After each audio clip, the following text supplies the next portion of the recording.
আসসালামু আলাইকুম সকল আপু ভাইরা সবাই কেমন আছেন? আলহামদুলিল্লাহ আমি আপনাদের বোন অনেক ভালো আছি। আমরা ঈদের ৩য় দিন ঘুরতে গিয়েছিলাম সাগর পাড়ে পরিবারের সবাই।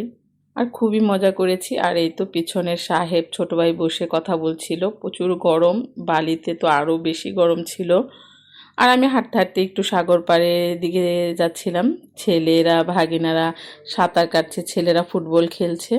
দুই ছেলে সবাই একসাথে খুবই মজা করলাম, আনন্দ করলাম। আর সাগরের ঢেউগুলো এত সুন্দরভাবে আসছিল, বসে বসে অনেকক্ষণ দেখেছি, কিছু কিছু ভিডিও করে রেখেছি স্মৃতি।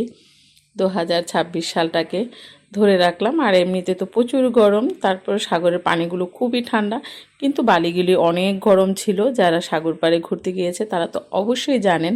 আর যারা ভাবছেন ঘুরতে যাবেন সাগর পাড়ে, অবশ্যই তাপমাত্রা সব কিছু দেখেই যাবেন। আনন্দ যেন কখনো দুঃখের কারণ হয়ে না দাঁড়ায়। সবাই ভালো থাকবেন এই গরমে, আর বেশি করে পানি খাবেন। আর এই তো আমি একটু ঠান্ডা কোল্ড ড্রিঙ্ক খাচ্ছিলাম, খুবই ভালো লাগছিল জায়গাটায় বসে। চারিদিকে দৃশ্যগুলো খুব সুন্দর করে উপভোগ করেছিলাম। দূরে ছেলেরা খেলছে, নিজেদের মতো করে আনন্দ করছে। ঈদের সময় মানে একটু আনন্দ, একটু ঘোরাফেরা, একটু মজা, সুন্দর মুহূর্তগুলো স্মৃতি করে ধরে রাখা। আর এদিকে ছোট ভাগিনা একটু দুষ্টুমি করছিল। ও তো সব সময় এইরকমই একটু দুষ্টুমি করে সব সময়। আর কার ঈদ কেমন কাটলো অবশ্যই জানাবেন। সবাইকে নিয়ে ঈদের আনন্দ ভালো কাটুক সবার। সবাই ভালো থাকবেন। আল্লাহ হাফেজ।